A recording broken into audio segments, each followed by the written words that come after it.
This is David Richter with SimpleCFOSolutions.com, and I'm training you today on working with virtual assistants, and that's the topic of this course. It's a very short course, but if you haven't checked out my other course, Building a Recession-Proof Business, this kind of goes hand in hand with that one, and I just wanted to get out some of the knowledge that I've seen with working with virtual assistants for over 4 years now. So I just wanted to give you this first video on hiring and training virtual assistants. So before we go into that, what is a virtual assistant? Is that someone in the Philippines, in India, in South America? Is it someone in the States? Well, honestly, it's anyone who really works virtually for you. And what most people think is someone in the Philippines or in India. And what my experience has been a great experience with virtual assistants. So I wanted to give you just some of the things that they can help in your real estate business and how to hire and train them. So why would you even hire a virtual assistant? Number one, get rid of tasks you don't like to do. There's something in your business you don't like the bookkeeping portion or the financial portion of your business. You can have an actual virtual assistant take over a lot of the things that you don't like about your business. And this is one big reason I like virtual assistants, is because you can train them to do what you want them to do inside of your business. Just like an employee, but I like virtual assistants because some of them even listen better than an employee in your office. So there's just a lot of pros to having a virtual assistant. They can also help you focus on high dollar tasks, so that way you're not actually doing those tasks that are like the data entry or putting things in, or the things that aren't as high dollar per hour. That way they could get that off of your plate to be able to focus on those high dollar per hour tasks. Grow your business, not your expenses. Because virtual assistants, most of them get paid around $4 to $10 an hour, you can grow your business without incurring a ton of expenses. So if you need an assistant right away, but you can't pay someone 30, 40, 50 grand a year to do it right away, you might want to consider hiring a virtual assistant and training them to help you. And number four, freedom. Freedom from time, freedom to be able to go and do the things that you want, freedom to be able to really help your business grow if you want it to grow, and help it to grow profitably too. So that's just a couple reasons why to hire a virtual assistant. But I want to throw this question at you. Are you ready for a virtual assistant? Because you must be able to provide a process and structure. And you say, well, I don't have that. Well, maybe they can help you put that process and structure in place if they're just following your every move. But are you at least thinking that way, that, hey, I might not have everything buttoned down like I want it, but I know that's what we're working towards in every aspect of our business. Number two, don't think they're going to solve all of your problems. This I love. If you've never read The E-Myth by Michael Gerber, which most business owners have at this point that I run into, but if you've never read The E-Myth Revisited by Michael Gerber, in there he talks about delegation, and that most people don't delegate. You've probably heard delegate and elevate. You need to delegate your responsibilities, get those tasks off your plate that you really don't want to do in the low dollar per hour task, kind of like I was telling you in the last slide. But a lot of people don't delegate. They totally neglect to give any delegation. They actually abdicate. They just say, I'm going to just walk away from what I'm doing and just suspect them to get the results I was getting. That way you're just abdicating the job. You're getting up and walking away, and you're not giving them any guidance. You're not giving them guidance and to say, this is what I really want you to do. These are the expectations, and this isn't just for virtual assistants. This is for any employee that you hire, really, if we want to get down to the brass tacks. Any employee that you hire, but especially virtual assistants, you can't just expect them to say, okay, do this and I'll be over here and never check on you again, and I expect the results over the next month to be just like I would do them. No, you cannot just totally abdicate. You need to delegate. You need to show them. You need to prepare them. You need to get them up and running and make sure they know what they're doing. Treat them like they're a member of the team. This is a lot harder to do with a virtual assistant than someone in-house, just because they're not there physically in your office. But this could go for a virtual employee too. You need to treat them like a member of your team. Have a weekly meeting where all the team members, whether it's a virtual assistant, in-house people, all get together and you go over what happened in the last week. That way that covers a lot of different things, but that will at least help your employees that aren't there in the office kind of feel like a part of the team, and make sure that they actually feel like you treat them just like you would someone in their office. I know that's hard to do sometimes, but honestly, it's well worth the investment, because then they'll have real buy-in to your team. So How do you look for someone? You really need to look for someone with great character and the ability to learn quickly.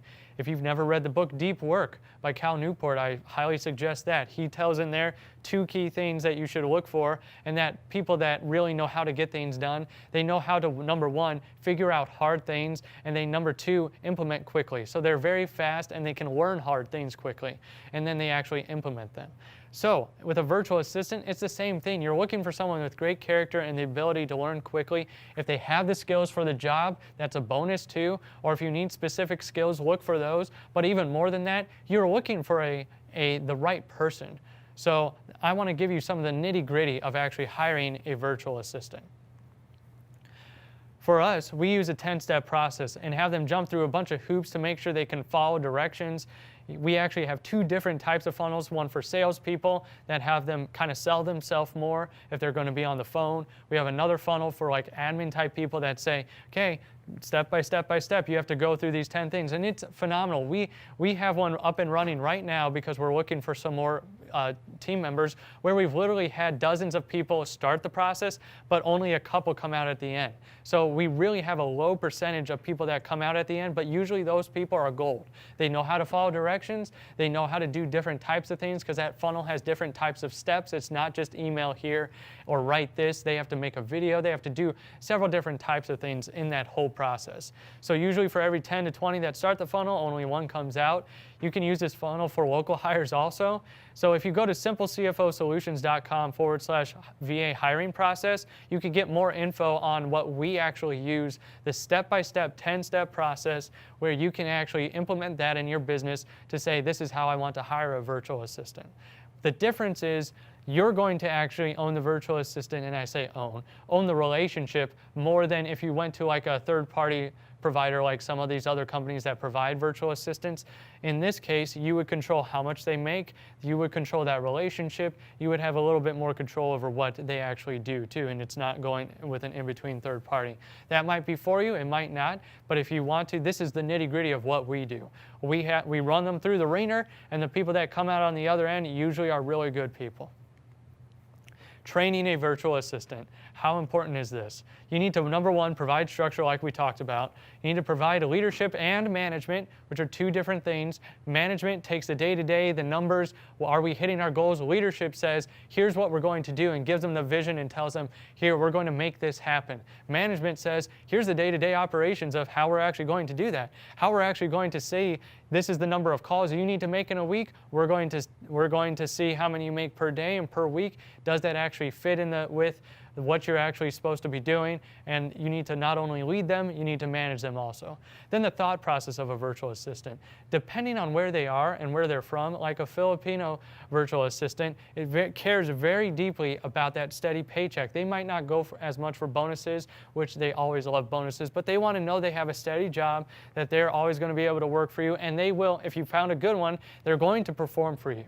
So you need to handle that relationship very carefully, and this is where I see some people slip because they don't have a system or a process in place, so you don't have a system to even pay your people. So that way they don't know, okay, is he going to pay me on Monday this week, on Friday, when is he going to pay me? They want to know when those things happen. So it really helps you and your business being able to structure that and get in a system and process for what a business should really be, but also helps them on their side know, hey, he's taking care of me.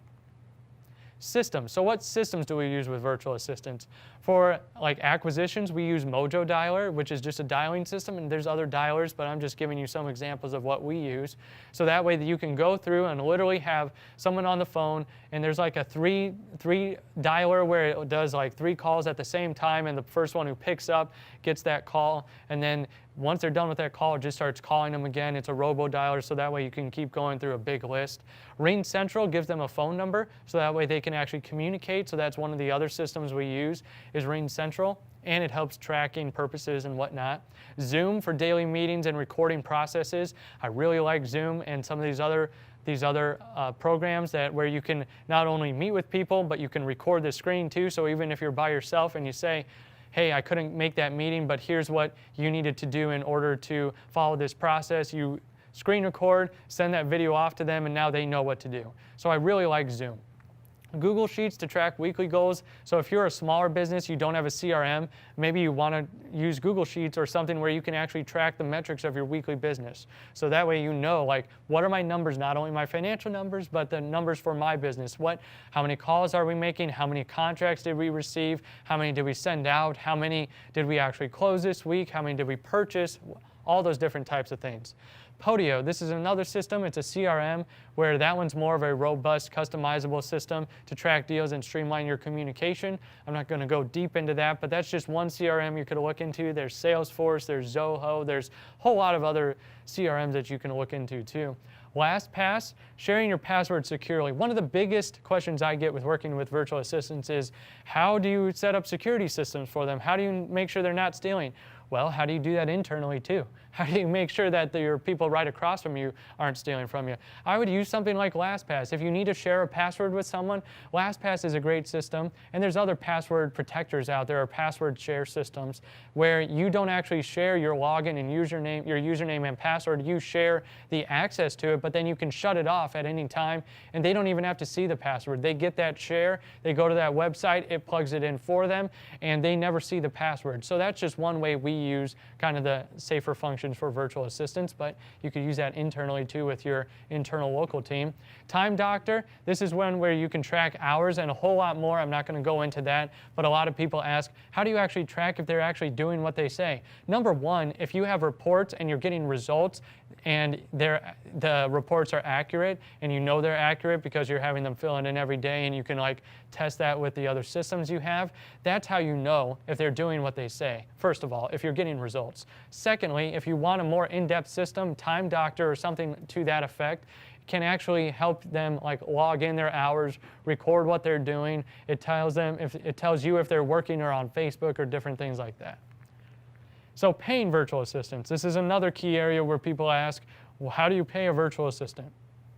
So, and what do you pay them? We pay from anywhere from $4 and up. We have some that we pay $4 an hour, but we have some that we pay $10 and even more for what they're actually doing. Because like I said, at the end of the day, this is a person that's helping you on your team. You want to make sure they're a good person, they're getting compensated competitively for what they're doing and what their going rate is. So like in the Philippines, it's anywhere from 4 to 10. We have someone in India that helps us with our property management, and he gets a little bit higher dollar per hour. So we have some people that, you know, it depends on where they really are, and you can kind of look around. But if you're starting at $4 an hour, you can work up from there. You need to set the expectation up front of when you'll pay too. This was so important, what I was talking about for the virtual assistants, knowing that you're going to take care of them. So set the expectation of when you'll pay, and then actually do what you say. It's very sad that in today's society, if you just do what you say, you probably beat out 80% of competitors, and the 20% is really made on exceeding expectations. But 80% if you just do what you say. So especially do it with the people in your organization. Help them to know that you've got their back. And then we use either PayPal, Western Union, Zoom, Remitly. These are some systems. PayPal's the easiest. It's going to take some fees out, but you can build that into their actual their pay or not. You need to set that expectation up front. But some of these online systems, this is how we pay them. So what have VAs done for me, or what have virtual assistants done for me? Because some of you might be like, okay, that's great, but what really are they going to do? I don't think they can do this, that, or the other thing. So I wanted to tell you personally what virtual assistants have done for me. They've done marketing, acquisitions, sales dispositions, property management, project management, anything not needed to be there in person. We have been able to train virtual assistants on almost every aspect of real estate. They've done bookkeeping, entries, they've done the accounting side. So we've been able to hire and train virtual assistants for practically any area. I've had virtual assistants who have actually been on the phone with sellers who have gotten a contract on the phone and had them send it electronically and send it back electronically signed. So we've had them to where they've purchased properties, they've sold properties the same way. Property management, well, I've had 2 different companies now, one with over 100 rentals and one with about 50, where they've had just virtual assistants basically helping them run that company, and that's going to be another video. But we've actually done that to where they've got collections up in the 99% range, and they were just, that virtual assistant was in India, and for one of them was the Philippines, and they were able to property manage from a world away. So don't limit your thinking to just like, okay, this is what I think they could do, or this is what I think a virtual assistant could do for me. I've been in there for years having virtual assistants do all these different areas, and really how we're able to do this is having a great system and process and plugging them into that. That's such a key thing. So as you're building this business, whether you're a new business owner or whether you're a seasoned investor, no matter what, if you're going to sell in the future one day, you want to make sure that you have those systems and processes in place, because it's not only going to help your business be more sellable or more valuable, it's going to also help your internal employees, whether it be a virtual assistant or whether it be an internal employee. They're going to know that you care about them just by having those systems in place. So if you want to get the work off your plate that you don't like to do, or want to get the high dollar per hour tasks on your plate and get the low dollar tasks off, then we actually, if you go to that URL again, this simplecfosolutions.com/VA hiring process, we can help you with that. And you can look there for some information on that, because we help people actually acquire virtual assistants, or we help them implement the 10-step process that you can set up. And we have walkthrough videos and all of that. And we also have like a done-for-you service if you want us to look for someone for you. But I just wanted to let you know, virtual assistants are very key in our organization, but they're also great people. At the end of the day, if you find a great person, they're just a person. They want to know that you're going to take care of them, and they're also going to come back and, if they're a good person, really manifold and manifest a lot more profitability in your company. So I just wanted to say, if you didn't watch my other videos, I do have a book, Less Stress, More Profit, Building a Recession-Proof Business for the Serious Real Estate Investor, that you could get a copy of. The hard copies on Amazon. I've also got on Audible and ebook format too. So whatever way that you would want to read that book, that just helps you build a recession-proof business. And I'm David Richter, the Simple CFO, and I hope this video, this first video on hiring and training a virtual assistant, has helped you, maybe broken some barriers, and helped you with some practical things to get a virtual assistant up and running inside of your business.